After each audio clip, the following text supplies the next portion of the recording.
오늘 함께해 주실 네 분을 소개하도록 하겠습니다. 김광진 전 더불어민주당 의원, 김용난 전 자유한국당 의원, 김지혜 변호사, 그리고 배승희 변호사 이 자리에 나오셨습니다. 안녕하십니까? 네, 안녕하세요. 지난 6.13 지방선거 패배에 책임을 지고 사퇴했던 홍준표 전 자유한국당 대표가요, 오늘 미국으로 떠났습니다. 오랜만에 모습을 드러냈는데요. 공항버스에서 내리면서부터 홍 전 대표의 또 일성이 나왔습니다. 그 모습 보시겠습니다. 좀 쉬었다고 그랬습니다. 나라를 위해서 빨리 오셔야 추석 전에 돌아오신다고 하셨는데 제사는 지내야 됩니다. 미국 가서 뭐 하실지 계획 좀 궁금한 말씀이세요. 서로 연락 주시면 답변하겠습니다. 문재인 정권에 대해서 마지막에 그 페이스북에서도 비판을 하셨는데 혹시 비판을 한 게 아니고 실상이 이렇다는 그런 이야기입니다. 대표님 추석 후에 돌아오신다고 했는데 당내 일부 의원님들이 그래도 약간 반발을 하셨거든요. 나는 의의가 없다. 나는 일반 당원입니다. 자서전은 언제쯤 나오나요? 마지막 올 연말이나 뭐 내년쯤으로 생각하고 계신지. 그렇지 않습니까? 작년에 미국에서 보수의 대안으로 귀국한 지 1년 만에 다시 떠나는 홍 전 대표입니다. 귀빈실은 사용할 수 없으니까요. 그냥 소탈하게 오늘 진행하겠다 했던 회견인 것 같은데요. 공항 분위기가 어땠나요, 김 변호사님? 네, 일단 지지자 한 20여 명 정도가 모였다고 합니다. 네. 그리고 지난 귀국 때, 그러니까 작년 귀국 때에 비하면 조금 많이 인파가 줄어들어서 뭐 어느 정도 약간 살짝 서운하지 않았나 뭐 이런 생각도 드는데요. 어쨌든 네. 이 20여 명의 그 좀 극렬한 그런 팬분들이라고 할 수 있는데 저렇게 적극적이죠. 지금 네. 앞에서 큰 절을 하거나 아니면은 뭐 꼭 돌아오셔서 뭐 나라를 구해달라 뭐 이런 네. 멘트가 좀 많이 나왔고요. 그리고 홍준표 대표도 원래 이날은 기자회견 하기로 했는데 귀빈실을 못 써서 이렇게 된 거잖아요. 그래서 네. 그 전날 사실은 페이스북에 그 기자회견을 대신하는 그 본인의 글을 좀 올리기도 했습니다. 어쨌든 뭐 이날 이렇게 출국하면서 그래도 많은 그래도 나름 정치인이라 네. 그 골수 팬들이 꽃다발을 들고 저렇게 나오는 모습까지 우리가 확인할 수 있었습니다. 네. 어떤 분들은 이제 큰 절을 하기도 하고요. 또 이게 울먹이시는 분들도 있던데 변호사님 어떻게 보셨어요? 홍 전 대표가 어떻게 받아들이셨을까요? 원래 당대표 시절에도 전국적으로 인기는 많으셨어요. 아, 그래서 그래요? 후원금도 많이 왔고 또 이제 빨간 넥타이로도 유명해서 그 당시에도 인기가 많았는데 최근에는 좀 막말을 하다 보니까 네. 이제 이 언론에서 이렇게 된 것 같습니다. 그런데 뭐 가시는데도 끝까지 한 말씀 하고 가셔서 저는 좀 안타깝고 아쉽다는 생각이 들었는데요. 네. 너무 그 본인의 막말에 대해서 너무 언론과 국민의 탓으로 이렇게 생각하는 거 아닌가 생각이 드는데 예전에 서훈 의원이 그 노인 비하 발언 장혜윤 네. 씨에 대해서 79세인데 왜 쉬지 않고 일을 하시냐 이런 부분 때문에 이제 막말 발언을 했는데 막말이라는 것이 결국 받아들이는 사람의 문제거든요. 네. 본인은 막말이라고 하지 않았다 하더라도 받아들이는 사람이 막말이라고 생각한다면 그거는 막말로 되는 건데 홍준표 대표가 본인께서는 뭐 막말이 아니고 바른 소리를 했다고 하지만 뭐 바퀴벌레나 뭐 연탄가스 이런 부분이 네. 국민들 입장에서 볼 때는 이거를 국민들한테 탓을 하고 남을 탓을 하는 그런 막말로 받아들인다면 이 부분에 있어서 좀 사과를 하고 좀 멋있게 좀 나가셨으면 좋았을 건데 또 이거를 페이스북에 올리신 부분이 저는 네. 조금 아쉬웠다 이렇게 봅니다. 마음에 맺히신 게 좀 많으신 모양일까요? 인터뷰까지 하시면서요. 아주 미국 비행기 타기 직전까지 맹렬하게 정치인의 일정을 가지신 것 같던데요. 보통 정치인분들 떠나시면 돌아오는 시점을 얘기를 안 하시던데 꼭 I will be back, 추석 전에 온다. 이게 박으시는 게 그런 예가 맞나요? 지방선거에 유례없는 참패를 하고 어떻게 보면 정치적 책임을 지고 당대표직에 물러난 거죠. 그리고 네. 우리나라는 아마 제가 알기로는 제3공화국 때 얼마 전에 작고하신 JP가 이제 자의반 타의반 이런 얘기를 하면서 네. 외유하기 시작하면서 정치적인 어떤 조금 결별 아니면 네네. 정치계를 떠나 있는 식으로 이제 외국에 나가 있는 경우가 왕왕 있는데 말씀하신 대로 그 경우에 자기가 언제 돌아오겠다는 얘기는 보통 시기하는 얘기 안 하거든요. 네. 근데 추석 전에 돌아오겠다고 했으니까 뭐 추석이 얼마 안 남았잖아요. 한 두 달. 뒤인데요. 네. 그러면 이건 뭐 외유라기보다는 위장 외유쇼 아닌가요? 뭐 두 달 정도 미국 갔다 오는 건 외유 간다고 얘기하기 좀 그렇게 얘기하기는 너무 짧은 것 같은데요. 네. 아니 근데 지방선거 직후에는 정치 일선에서 물러난다고 하시고요. 그리고 페이스북 정치도 안 하시겠다고 하는데 미국에서는 그럼 완전히 휴식을 하는 겁니까, 의원님? 휴식 말고 뭘 할 수 있겠어요, 거기서.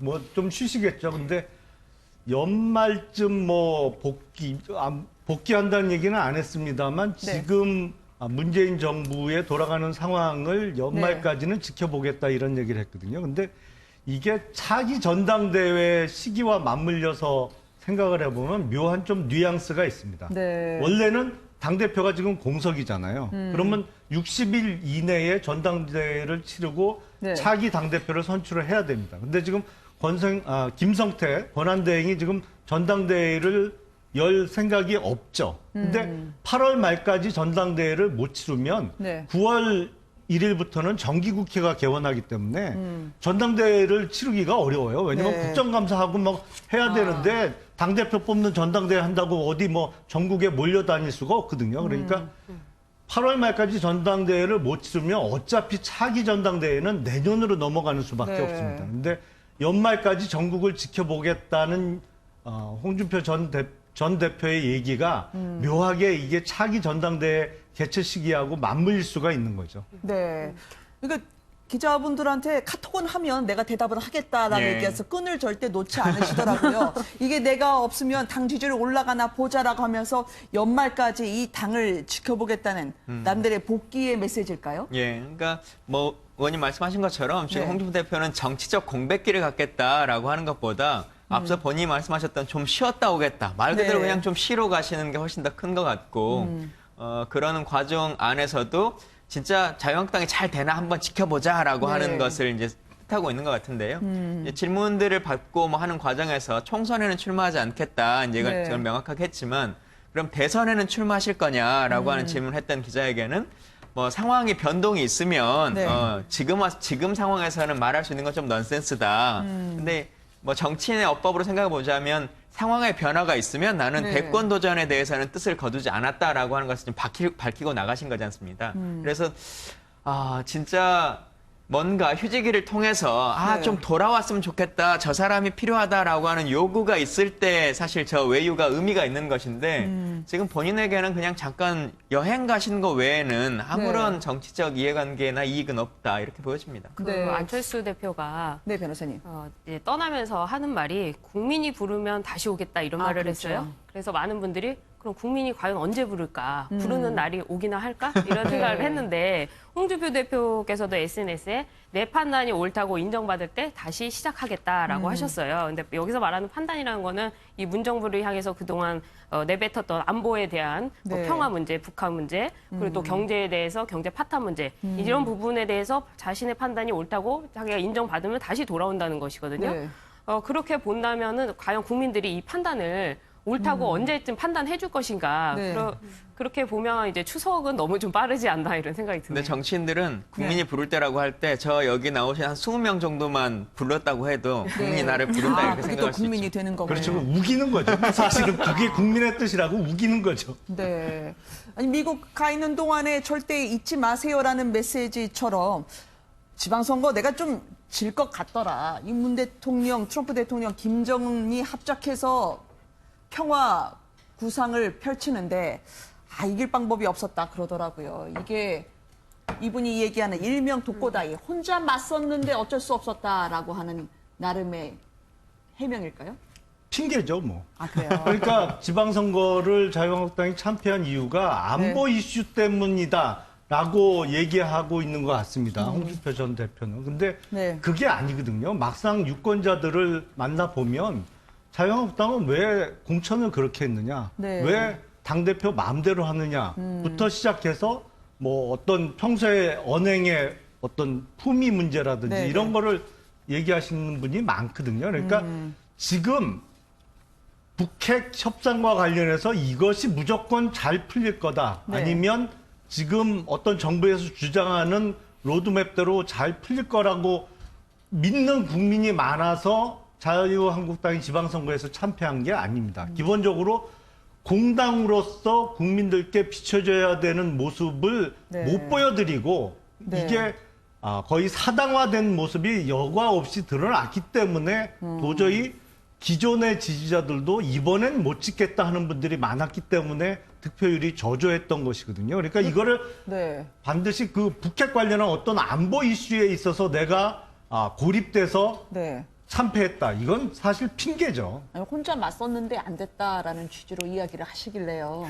근데 더더군다나 사퇴를 하신 분인데 당에는 그렇게 참 숙제를 많이 네, 아마 던져주고 가시네요. 네, 미국에서 네. 좀 돌아올 때쯤 되면은 그때쯤 되면 이제 그 지방선거 그 패배의 책임론은 어느 정도 조금 희석되어 있을 것 같고요. 네. 그리고 또 지금 그래가지고 복당파가 가장 불안해하는 것이 바로 그거 아닙니까? 그러니까 돌아왔을 때 시기적으로 딱딱 맞아떨어져가지고 결국 다시 홍준표 대표가 당권을 잡게 되는 것 아니냐. 그리고 지금 김성태 원내대표도 이제 그걸 좀 기다리면서 시간을 끌고 있는 것 아니냐. 지금 이런 비판이 계속 나오고 있는 그런 상황이잖아요. 근데 그쵸. 마지막 SNS에 올린 글을 보면은 이제 본인의 방미 이유가 이거예요. 그러니까 위장 평화 프레임, 요거의 본질을 풀어보기 위해 잠깐 방미하겠다. 이제 이렇게 이미 밝혔고, 그다음에 또 분명히 5년 안에 나라가 전부 정말 말아먹을 정도로 경제가 어려질 것이다라고 거의 뭐 예언 비슷한 그런 말을 남기고 왔기 때문에 네. 확신에 가득 차 있는 것 같아요. 그러니까 본인이 다시 필요해질 그 순간이 올 것이고 그때 되면 화려하게 복귀해가지고 다시 한번 당권을 잡겠다. 뭐 이런 계획을 구상하고 있을 거라고 생각합니다. 네.